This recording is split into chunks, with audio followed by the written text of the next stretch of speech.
Hello नमस्कार दोस्तों। आपने जब राजस्थान का इतिहास पढ़ते हैं तो एक नाम आता है मेवाड़ का भीष्म पितामह। मेवाड़ का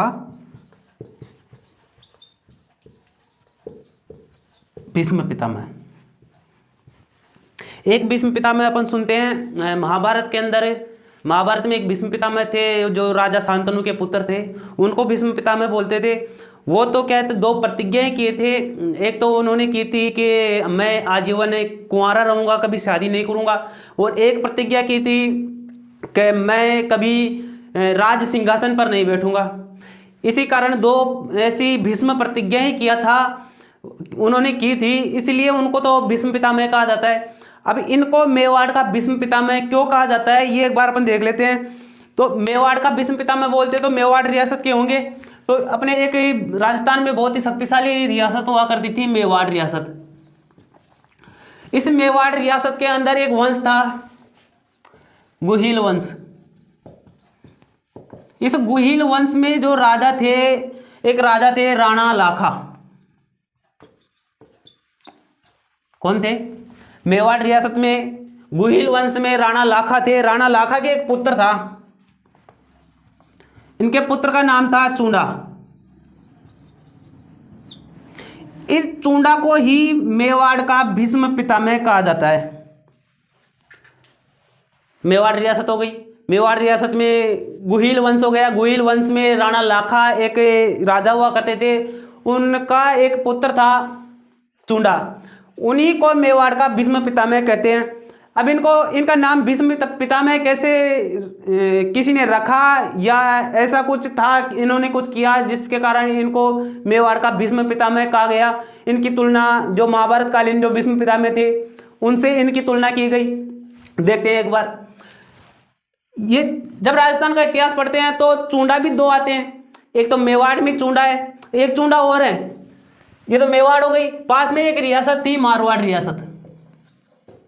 मारवाड़ रियासत। इस मारवाड़ रियासत में एक वंश राठौड़ वंश। इस राठौड़ वंश में जब यहां राणा लाखा थे, इनके समकालीन एक राजा हुआ करते थे राव चूंडा।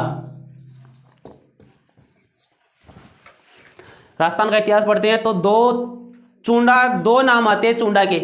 एक तो आता है राव चूंडा, एक आता है राणा चूंडा। जो राणा चूंडा है वो तो मेवाड़ के हो गए, जो राव चूंडा है वो मारवाड़ के हो गए। जो मारवाड़ के जो शासक थे वो अपने नाम के आगे राव लगाते थे, जो मेवाड़ के शासक थे वो अपने नाम के आगे राणा लगाते हैं। ठीक है। जो चूंडा जो भीष्म पितामह थे, जो मेवाड़ का भीष्म पितामह जिनको कहा जाता है वो राणा चूंडा थे। ठीक है। तो इनका नाम कैसे मेवाड़ का भीष्म पितामह कैसे रखा, कैसे इनका नाम ये भीष्म पितामह पड़ा, देखते हैं।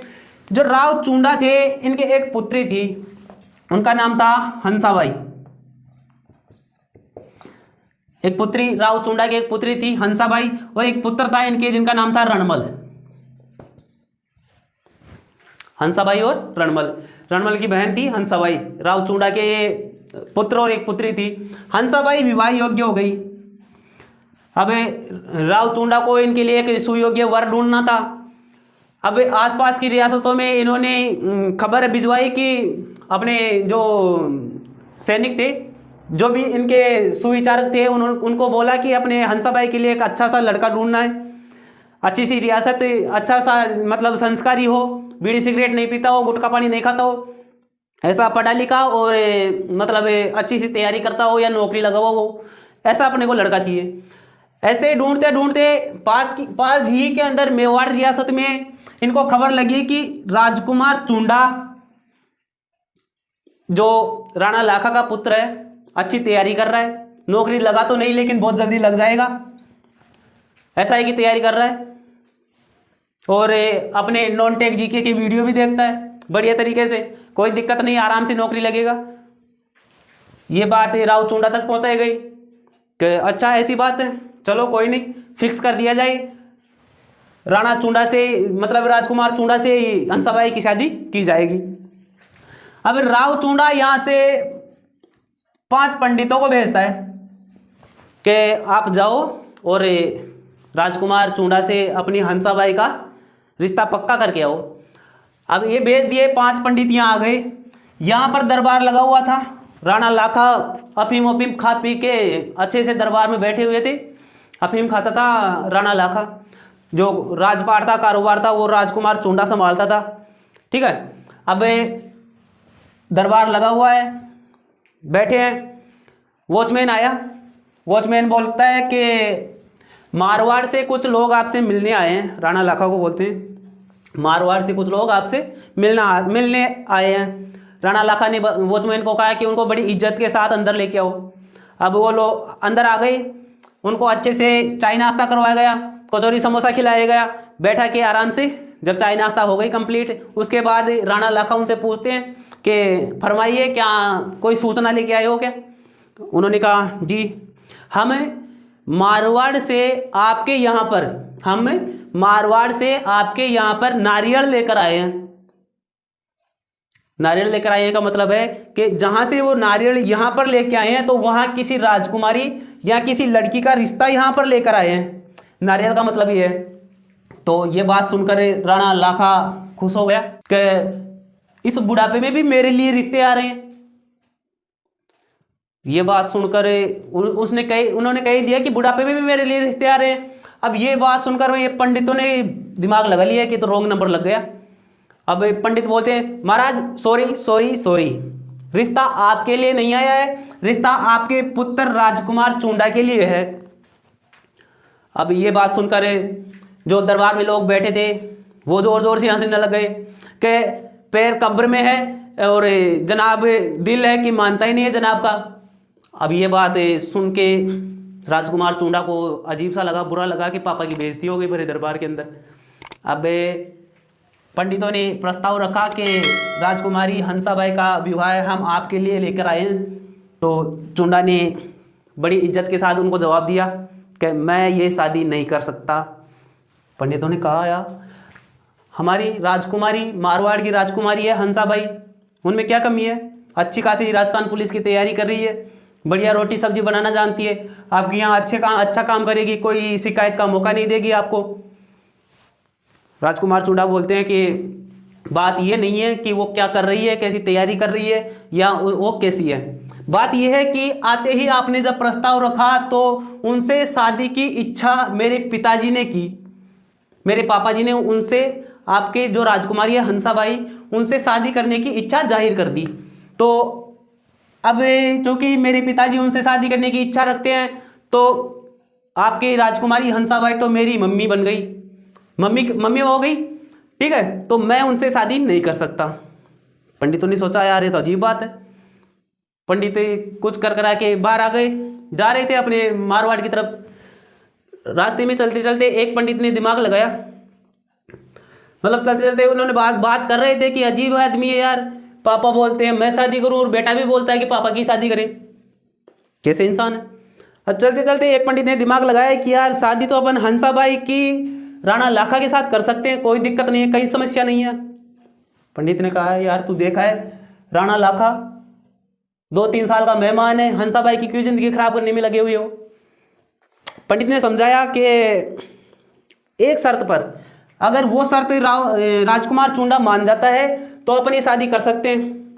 हंसाबाई की तो जिंदगी जैसे तैसे निकल जाएगी, लेकिन हंसाबाई की आने वाली पीढ़ी राज करेगी।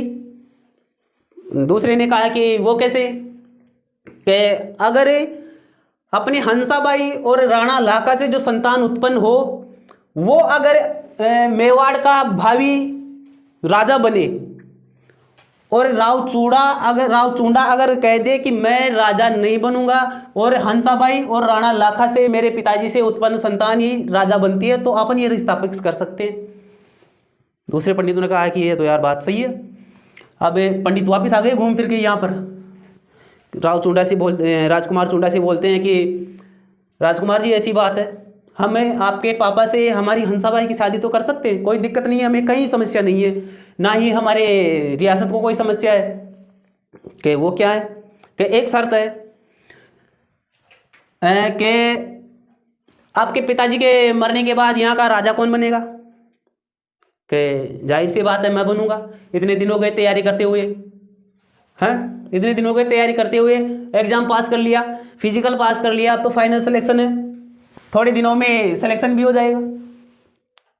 अब पंडितों ने कहा कि ऐसा नहीं होगा, आपको ये पोस्ट छोड़नी पड़ेगी अगर आप आपके पापा की खुशी चाहते हैं तो। राजकुमार चुंडा ने कहा वो कैसे, कि हम हमारी हंसाबाई की शादी आपके पापा से कर सकते हैं एक शर्त पर। चुंडा ने कहा वो क्या शर्त है, कि हंसाबाई और राणा लाखा से जो संतान होगी वही मेवाड़ की भावी राज सिंहासन संभालेगी। मतलब ये था कि इनका कहने का मतलब है कि हंसाबाई और राणा लाखा से जो संतान उत्पन्न होगी वही मेवाड़ का आगे का राजा बनेगा। अगर आप ये पोस्ट छोड़ देते हो, तो हम आपके पापा के साथ हमारी हंसाबाई की शादी कर सकते हैं। राजकुमार चूड़ा सोचता है यार बात तो माननी पड़ेगी, पापा की खुशी की बात।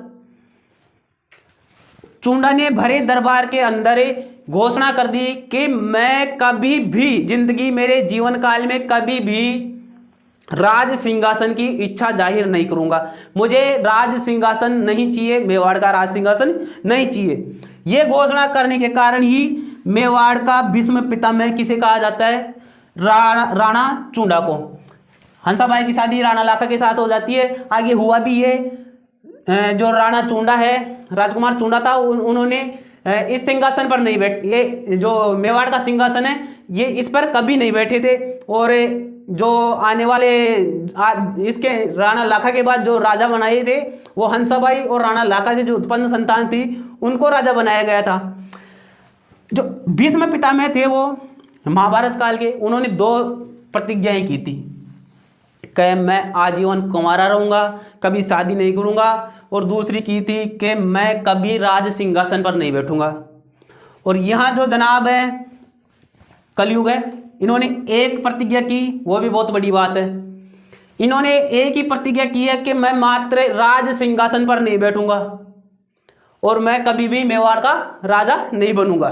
ठीक है। दूसरी प्रतिज्ञा क्या थी कि मैं आजीवन शादी नहीं करूंगा। ये प्रतिज्ञा राजकुमार चुंडा नहीं करते हैं, क्यों, जानते थे कलयुग है भाई, समय कैसा भी आ सकता है, आगे रोटी हाथ से बना के खानी पड़ जाएगी। कुछ नहीं रखा है प्रतिज्ञाओं में, एक कर दिए वो बहुत है। ठीक है। शादी तो किए थे, जो राजकुमार चुंडा थे वो शादी किए थे, चुंडावत नाम से आगे इनकी अलग ही एक खेप चलेगी। ठीक है। तो शादी तो किए थे, जो मेवाड़ के भीष्म पितामह थे, कई किताबों में था कि इन्होंने शादी नहीं की थी। शादी किए थे, जो चुंडावत शाखा चली थी अलग से, वो इन्हीं के नाम से चली थी। ठीक है। तो ये थी मेवाड़ का भीष्म पितामह, जो राणा चुंडा थे, इनको मेवाड़ का भीष्म पितामह कहा जाता है, राव चुंडा को नहीं कहा जाता है। ध्यान रखना है इतना सा, जो मेवाड़ का भीष्म पितामह है राणा चुंडा को कहा जाता है, राव चुंडा को नहीं कहा जाता है। ये मेवाड़ के भीष्म पितामह की कहानी थी, जो हंसाबाई का विवाह चुंडा के पिता राणा लाखा के साथ कर दिया गया था।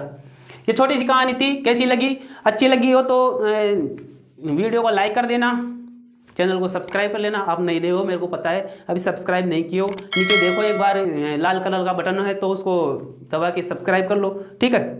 वीडियो को शेयर करो, नए नए अभी आए हैं। ठीक है, कोई दिक्कत नहीं है, आराम से पढ़ाई करो। हर रोज़ एक वीडियो बनाने की कोशिश करूँगा। कोई दिक्कत, कोई समस्या हो तो एक बार आप कमेंट बॉक्स में ज़रूर लिख देना। ठीक है, बहुत बहुत धन्यवाद।